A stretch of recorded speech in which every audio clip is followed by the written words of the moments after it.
Students, last video में हमने एक नया चैप्टर शुरू किया था, human I and colourful word. आज इसी चैप्टर का लेक्चर नंबर 2 फॉर क्लास 10। तो देखिए, उसमें हमने ह्यूमन आई की वर्किंग और functions of different parts of human आई हमने डिस्कस किया था। तो कुछ बच्चों की क्वेश्चंस आ रहे थे कि जो विट्रस ह्यूमर है उसका क्या कोई और भी फंक्शन है। तो जो विट्रस ह्यूमर है वो एक डेंस ट्रांसपेरेंट लिक्विड है। It mean just like a jelly and its main function is to maintain the shape of eye. उसका मेन फंक्शन है आई की शेप को मेंटेन रखना, मीन्स आई लेंस और रेटिना के बीच के डिस्टेंस को फिक्स रखना। ठीक है, तो देखिए आज के जो टॉपिक रहेंगे वो रहेंगे power of accommodation, near and far point of human eye, defects of vision and their correction. ठीक है, तो ये आपके डिफेक्ट्स डिफरेंट तरह के होते हैं, उनमें से केवल एक ही आज डिस्कस करेंगे इस वीडियो में, बाकी नेक्स्ट वीडियो में देखेंगे। तो चलिए वन बाय वन सभी को डिस्कस कर लेते हैं। सबसे पहले है पावर ऑफ अकोमोडेशन। तो पहले बिल्कुल अच्छे तरीके से हम इसको समझ लेते हैं, उसके बाद इसकी डेफिनेशन बनाएंगे।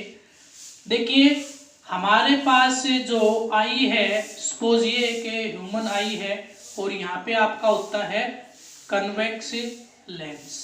ठीक है, क्रिस्टलाइन लेंस होता है और ये होता है रेटिना। तो ये जो गैप होता है ये होता है फिक्स। सपोज ये है आपका V। अब आपके पास जो ऑब्जेक्ट है वो नियर बाई भी हो सकता है और ऑब्जेक्ट आपका इन्फिनिटी पे भी हो सकता है। It means there are different positions of the object but the image distance remains unchanged. हमारे पास ऑब्जेक्ट की पोजीशन अलग अलग है लेकिन v की वैल्यू कांस्टेंट है। तो फॉर्मूला, लेंस फॉर्मूला क्या होता है, 1/f is equal to 1/v minus 1/u। तो आपके पास u चेंज हुआ, v आपका कांस्टेंट है। इस v को मेंटेन रखनी, ये मनमर्जी के अकॉर्डिंग चेंज हो रहा है, तो डेफिनेटली किसको बदलना पड़ेगा, फोकल लेंथ को। और फोकल लेंथ का अपोजिट क्या होता है, पावर। तो इसका मतलब ये हुआ कि हमारे पास रेटिना और आई लेंस के बीच का डिस्टेंस हुआ फिक्स, यानी v की वैल्यू हुई फिक्स। u की वैल्यू डिफरेंट पोजीशन पे, यानी वो बदलती रहती है। तो इसके लिए हम रखना चाहते हैं v को constant. then it is possible only and only when the focal length is changed according to the position of the object। Object की पोजीशन के अकॉर्डिंग इस आई लेंस की पोजीशन को फोकल लेंथ को चेंज होना पड़ेगा। तो ये कैसे चेंज होगी, ये कैसे चेंज होगी, तो मैंने आपको बताया था जो आई लेंस होता है उसको क्रिस्टलाइन लेंस बोलते हैं, यानी just like jelly like substance होता है जिसकी शेप ऐसी होती है, ट्रांसपेरेंट होता है। अब यहाँ पे इसके क्या लगी होती है, ऐसे सिलेरी मसल्स। अब ये जो सिलेरी मसल्स होती हैं यही ये काम करेंगी, क्या काम करेंगी कि इसकी फोकल लेंथ को एडजस्ट कैसे करें। तो फोकल लेंथ को एडजस्ट करने का काम किन के पास गया, सिलेरी मसल्स के पास। अब देखिए, अगर हमें नियर बाई ऑब्जेक्ट को देखना हो तो फोकल लेंथ को कम करना पड़ेगा। तो मैं लिख रहा हूं नियर ऑब्जेक्ट के लिए फोकल लेंथ को क्या होना पड़ेगा, कम होना पड़ेगा। तो अब देखिए, ये जो आपका मैं कह रहा हूं क्रिस्टलाइन लेंस है, इसका वॉल्यूम हुआ फिक्स, कांस्टेंट, वो नहीं बदलेगा। यानी इसमें कुछ बाहर से या डाल नहीं सकते ना कुछ निकाल सकते, जस्ट लाइक ए बैलून। तो बैलून के अंदर हमने क्या कर लिया, उसको वाटर से फिलअप कर लिया, तो उसके ऐसे खींच देते हैं तो लंबा हो जाता है, ऐसे रख देते हैं तो वो मोटा हो जाता है। तो ऐसे कुछ इसमें है कि सिलेरी मसल्स इसको ऐसे खींचेंगी तो इसकी जो थिकनेस है वो कम हो जाएगी और लूज छोड़ देंगी तो क्या हो जाएगा, ये इसकी थिकनेस इंक्रीज हो जाएगी। तो देखिए मैं मान के चल रहा हूँ ciliary muscle just like rubber है, जो रबर होते हैं आपके उसकी तरह है, और उसके बीच में बैलून लटका हुआ है। अब ये बैलून है, इसके ऊपर जैसे बैलून अगर ऐसे लटकाएंगे तो वो तो ग्रेविटी के कारण, अर्थ की ग्रेविटी के कारण केवल नीचे नीचे लटकेगा, लेकिन आई लेंस में ऐसा कुछ नहीं है, वो इतना ही ऊपर जा रहा है, इतना ही नीचे, बीच में रोकने के लिए, यानी नीचे वाली और ऊपर वाली सिलेरी मसल्स को आप देखोगे तो आई तो कुछ ऐसी है, तो जो सिलेरी मसल्स हैं वो तो एक इधर होगी और एक इस साइड में होगी, यानी इस तरह से होगी।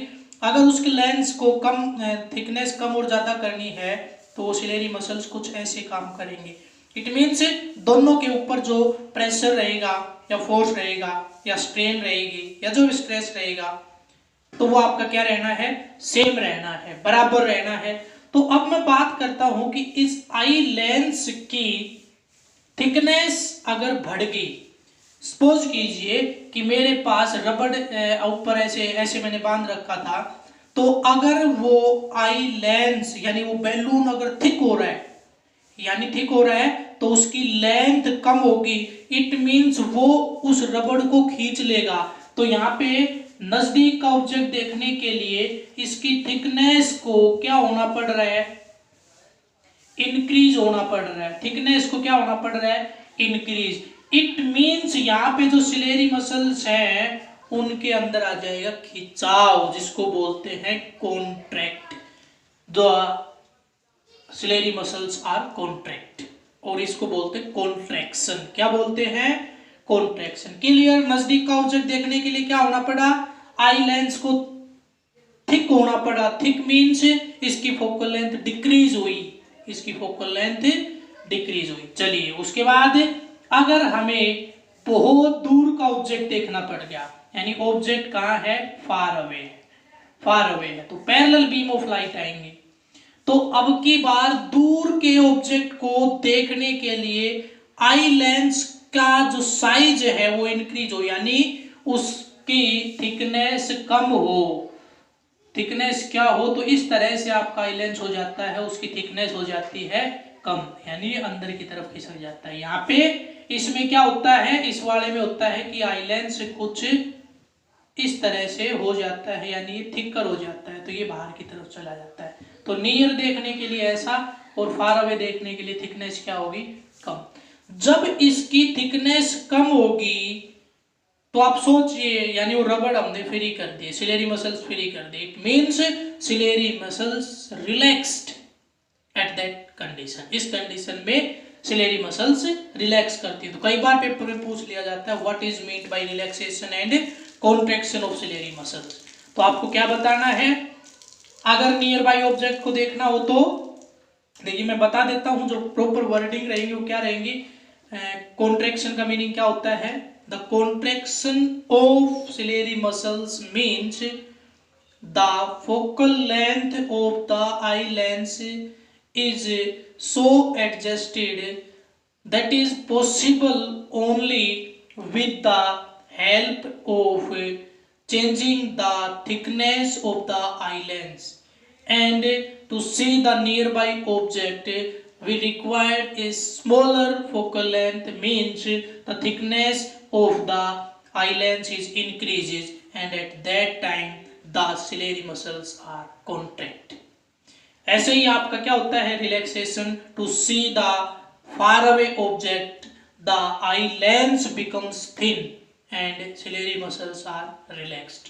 तो ये आपका रिलैक्सेशन और क्या हो गया, कॉन्ट्रैक्शन हो गया है। तो यहाँ पे फोकल लेंथ इंक्रीज होती है, यहाँ पे फोकल लेंथ डिक्रीज होती है, यहाँ पे थिकनेस कम होती है तो यहाँ पे थिकनेस बढ़ती है। ये था आपका रिलैक्सेशन और कॉन्ट्रैक्शन। चलिए ऐसा करने की जो एबिलिटी है, ये जो एबिलिटी है कि मैं नजदीक एक बुक को पढ़ रहा था फिर अचानक मेरे को दूर का देखना पड़ गया, तो ये एबिलिटी ह्यूमन आई की with the help of ciliary muscles को ही हम क्या बोलते हैं, पावर ऑफ अकोमोडेशन। इसी को क्या बोलते हैं, पावर ऑफ अकोमोडेशन। मीन्स क्या लिखोगे, an ability of an human eye to change the focal length accordingly the position of the object is known as power of accommodation. Clear. उसके बाद next करता हूं मैं near and far point of the human eye. तो near point means the nearest point up to which the human eye able to see the object clearly without strain। Object को बिल्कुल clearly यानी object की image बिल्कुल sharp जिस near से near position पे human आई बना दे विदाउट एनी टेंशन यानी बिना प्रेशर के, बिना, जैसे कहते हैं ना कि अगर मैं पढ़ता हूं तो मेरे सर में दर्द हो जाता है, आंखों में पानी आने लग जाता है, ऐसी कंडीशन होनी नहीं चाहिए और इमेज शार्प होनी चाहिए। तो उसको क्या बोलते हैं? Near point. Near point of a human eye is 25 centimetre. जो ह्यूमन आई बिल्कुल प्रॉपर है, सही काम कर रही है, विदाउट यानी अनडिफेक्टेड आई है, उसका जो नियर पॉइंट होता है उसको क्या बोलते हैं? वो कितना होता है? 25 सेंटीमीटर। कैसे लिखोगे? The nearest point up to which the human eye see the object clearly without any strain और टेंशन। बिना स्ट्रेन के या बिना टेंशन के किसी ऑब्जेक्ट को क्लियरली देख पाए उसको हम क्या बोलते हैं? Near point. The near point of a normal human eye is 25 centimetre and it is also known as least distance of distinct vision। क्या बोलते हैं इसको? least distance of distinct vision।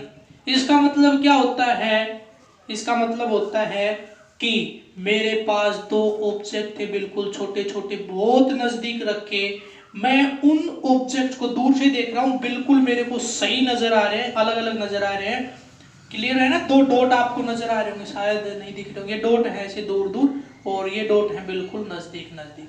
मैं इनके नजदीक जाता जाऊंगा, पहले इसके नजदीक जाऊंगा, इसके नजदीक जाता जाऊंगा, कहां तक ये दोनों ऑब्जेक्ट्स मेरे को क्लियरली अलग अलग नजर आ रहे हैं।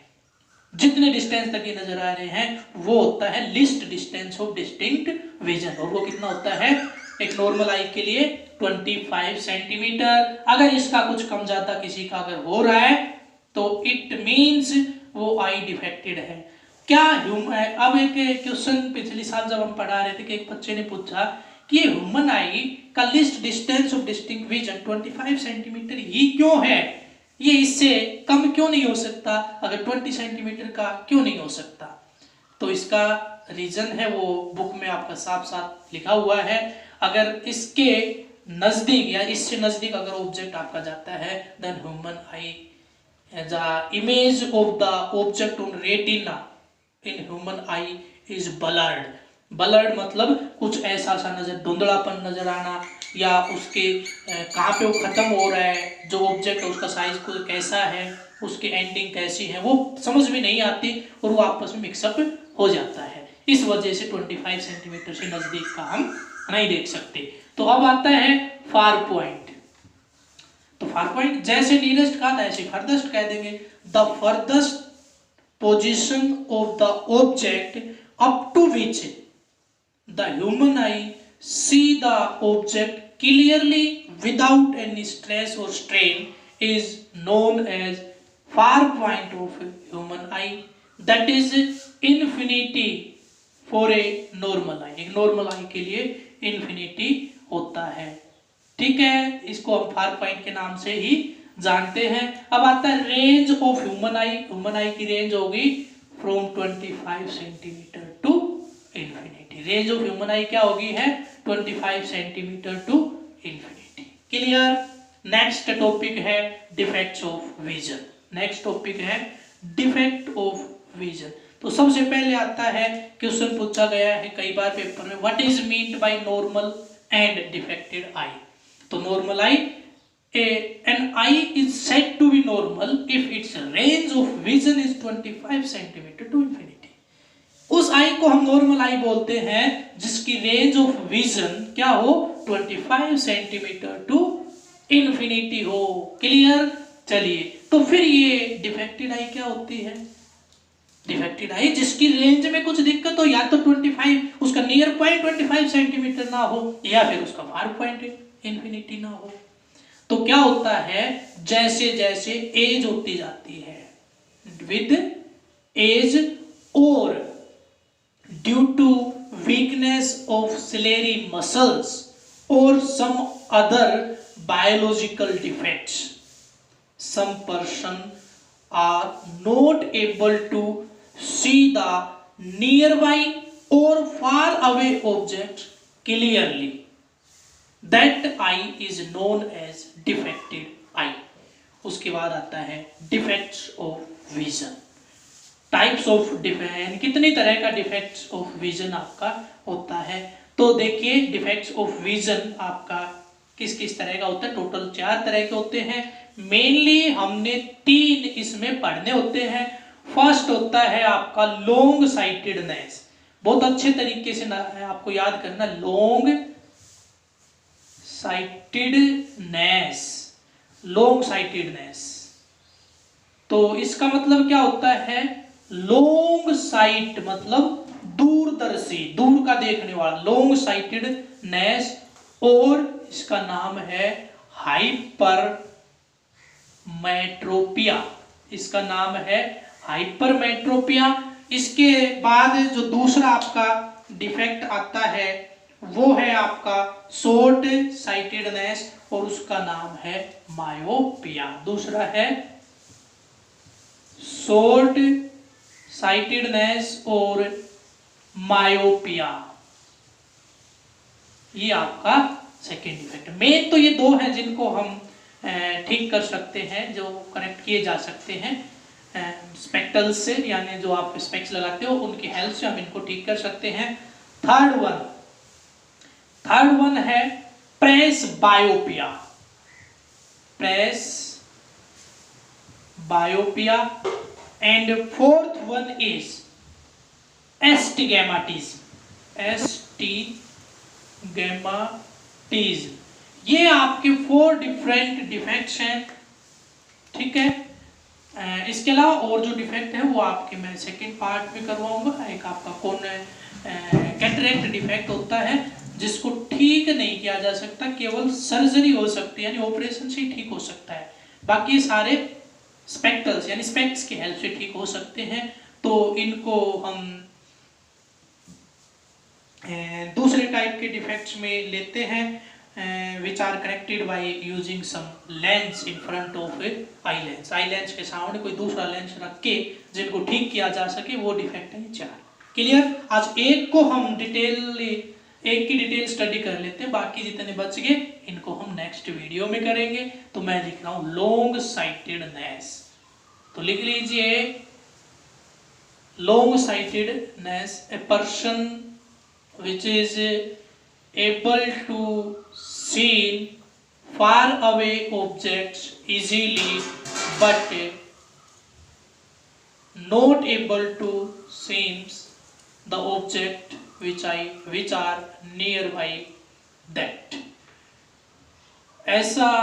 ऐसी आई या ऐसा पर्सन जो बहुत ज्यादा दूर के ऑब्जेक्ट्स को यानी इंफिनिटी तक तो देख सकता है, लेकिन जो ऑब्जेक्ट उसके आसपास यानी उसके नजदीक हैं उनकी इमेज क्लियरली नहीं देख पाता या उनको क्लियरली नहीं देख पाता।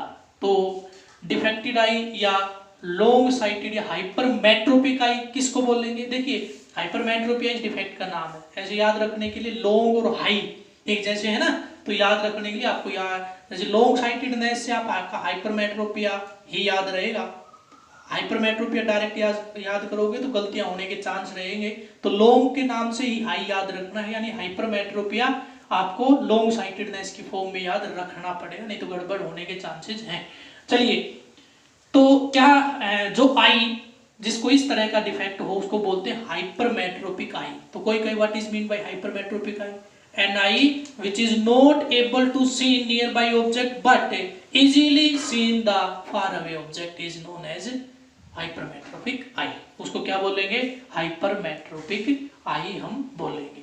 उसके बाद देखिए, पहले मैं इस केस में होता क्या है उसका डायग्राम बनाता हूं और फिर उसके कारण कोज बताता हूं कि ऐसा क्यों होता है। तो सबसे पहले हमें ह्यूमन आई बना लेनी है। तो यहाँ पे मैं देखिए तो बिल्कुल ऐसा हमें एक रफली आइडिया हमें देना है।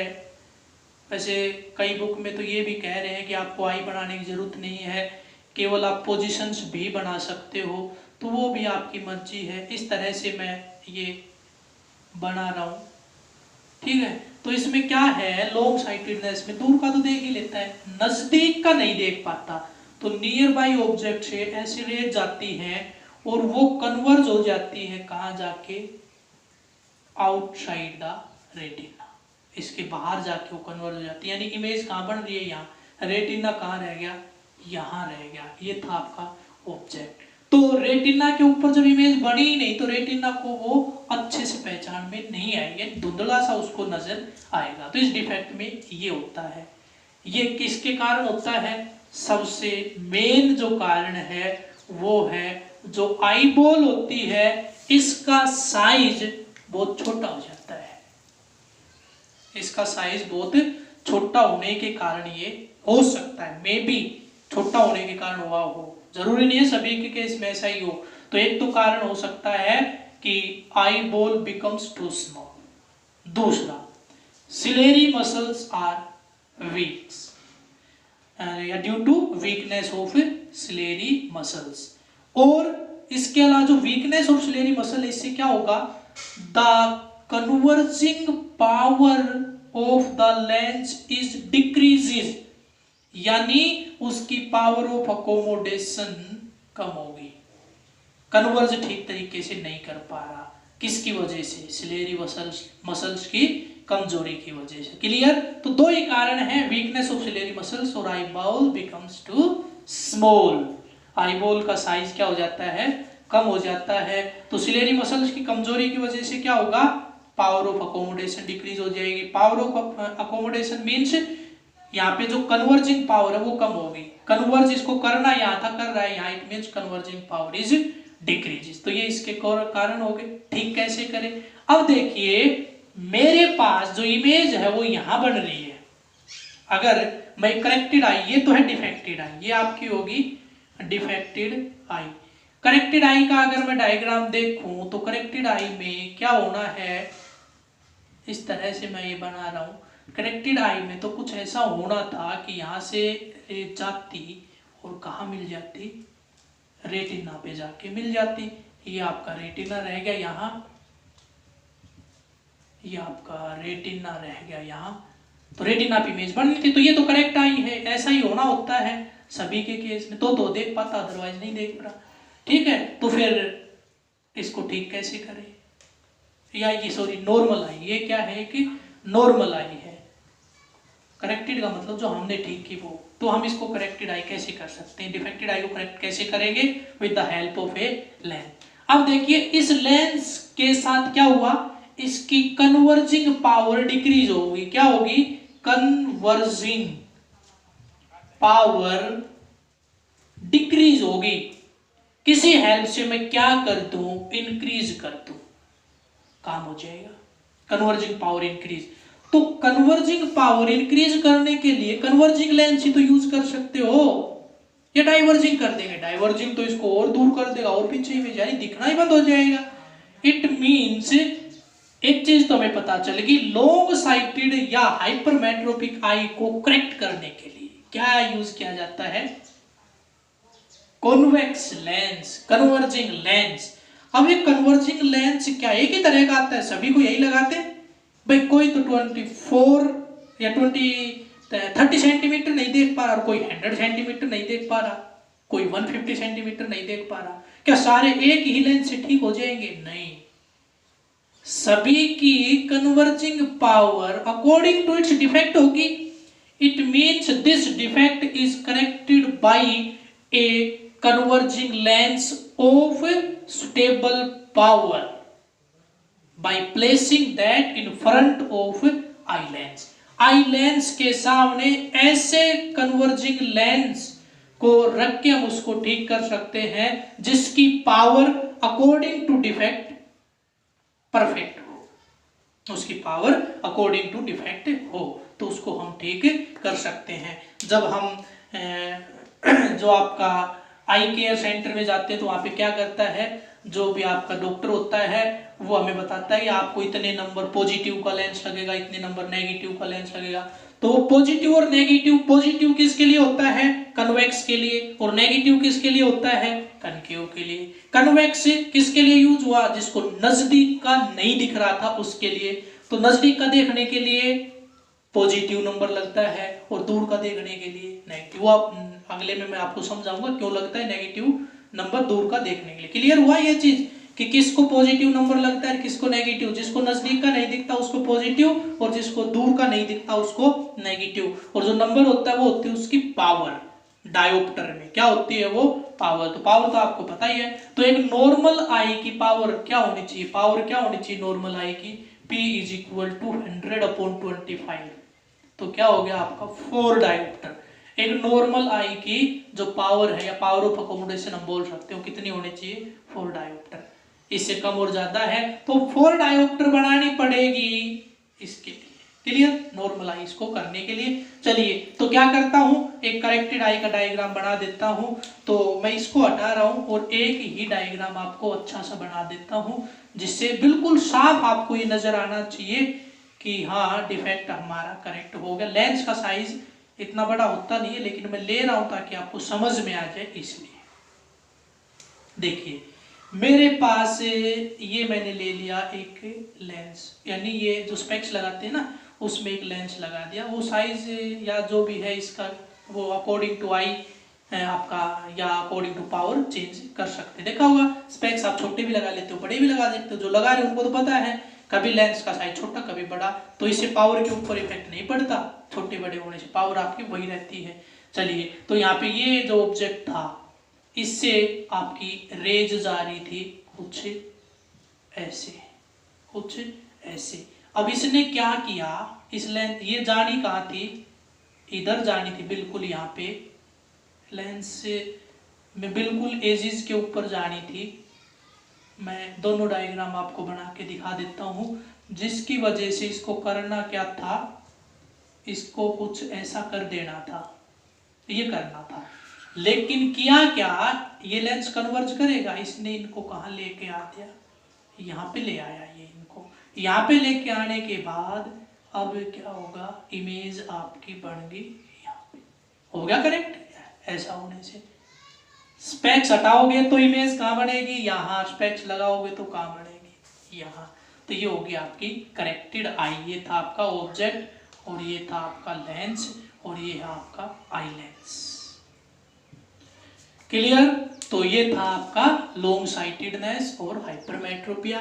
आपको मैं बता देता हूँ आई से कंप्लीट आई का डायग्राम या कंप्लीट फंक्शन वर्किंग बहुत कम आने के चांसेस हैं, लेकिन पर्टिकुलर पार्ट के बारे में आपसे कुछ भी पूछ सकते हैं। इसलिए हर पार्ट्स के बारे में बहुत अच्छे से आपको नॉलेज होनी जरूरी है। साथ में आज तक ऐसा कोई पेपर नहीं हुआ है जिसमें डिफेक्ट ऑफ आई ना आए, यानी डिफेक्ट ऑफ आई यानी कोई भी एक डिफेक्ट, या वो पूछ सकता है इसको कौन सा डिफेक्ट है। कोई सिचुएशन आपको बता सकता है कि लड़का है क्लास में बोर्ड से इतनी दूर बैठा है लेकिन वो फिर बोर्ड को पढ़ नहीं पा रहा, कोई पीछे है कोई आगे है, इस तरह से करके क्वेश्चन दे देता है। तो आपके अकॉर्डिंग उसको कौन सा डिफेक्ट होगा, उसको कैसे ठीक किया जा सकता है, यानी वही है डिफेक्ट ऑफ आई। आ ही गया तो डिफेक्ट ऑफ आई ना आए ऐसा कोई पेपर आज तक तो हुआ नहीं है। तो आप सभी से मैं रिक्वेस्ट करता हूँ यहाँ तक अपना वर्क कंप्लीट कर ले। ठीक है, आज के वीडियो में इतना ही। थैंक्स।